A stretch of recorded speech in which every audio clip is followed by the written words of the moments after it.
عامر ضیاء صاحب ہمارے ساتھ موجود ہیں۔ عامر صاحب، میں نے جانے سے پہلے آپ سے ایک سوال کیا تھا کہ اس وقت جو خان صاحب کا موڈ نظر آ رہا ہے، 14 مئی کو الیکشنز کی ڈیٹ ہے اور 14 مئی کو آپ نے یا تو قومی اسمبلی توڑنی ہے یا پھر 14 مئی کو الیکشنز کروانے، لیکن فواد چودھری صاحب، شاہ صاحب کی اگر گفتگو کو ملاحظہ کی جائے تو وہ کہتے ہیں اگست ستمبر تک بھی جا سکتا ہے، ہماری مقبولیت کم نہیں ہوگی۔ کیا کہیں گے سر؟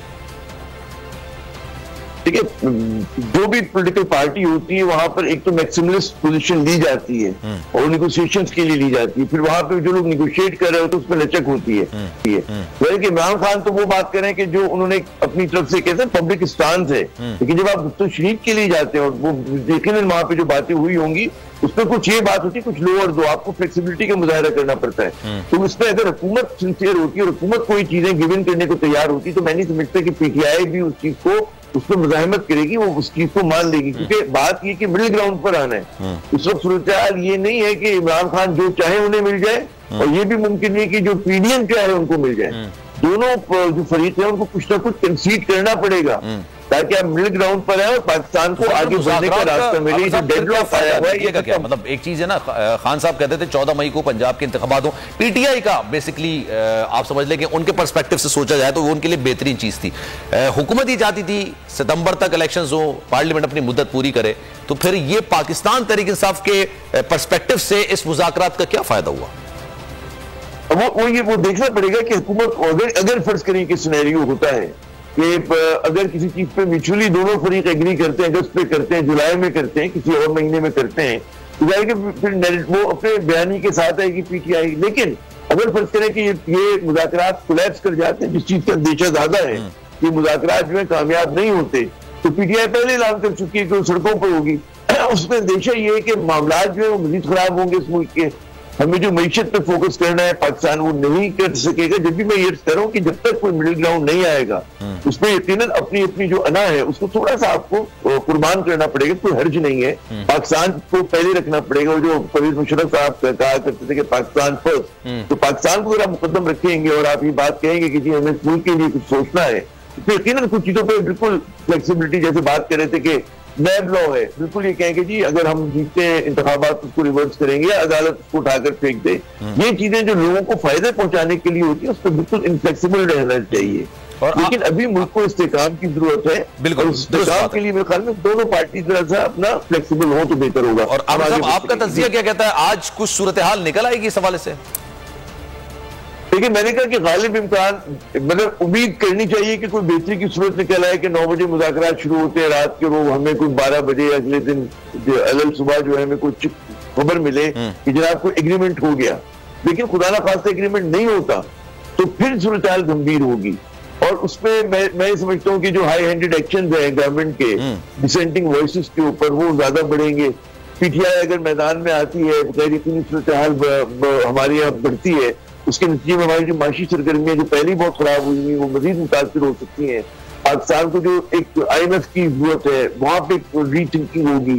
ہمارے جو ایک بین الاقوامی تعلقات ہیں وہ کسی بھی ایسی حکومت سے بات کرنا یا فیصلے کرنا غالباً پسند نہ کریں کہ جس کے بارے میں شک و شبہ ہوگی کل کو ہوگی نہیں ہوگی، تو وہ چیز جو ہماری اس پہ آ جائے گی، فلکس پہ آ جائے گی۔ اور سر بات یہ نہیں کہ ناکام ہو گئے، اگر کوئی فریم ورک بن جاتا ہے، کوئی ایگریمنٹ ہو جاتا ہے، اس کا گارنٹر کون ہوگا؟ سر میں یہ جاننے بڑا انٹرسٹ لیتا ہوں، مطلب اس کا گارنٹر کون ہوگا؟ اس بات کی کون گارنٹی لے گا کہ اس معاہدے کی پاسداری ہوگی؟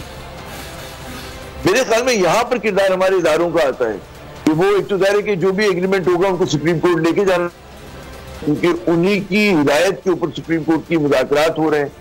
سپریم کورٹ وہاں پر ایک وہ اس کے بعد ہماری افواج پاکستان کا سگنل دیتی ہے، وہ ایک گارنٹر کا یہ اس بات کی یقین دہانی کرا سکتی ہے کہ اگر کوئی میوچولی انڈرسٹینڈنگ ہو جاتی ہے تو اس پہ عمل درآمد اسپرٹ ہو رہا ہو، اس میں کوئی پھر دھاندلی نہیں ہونی چاہیے، کوئی بےمانی نہیں ہونی چاہیے۔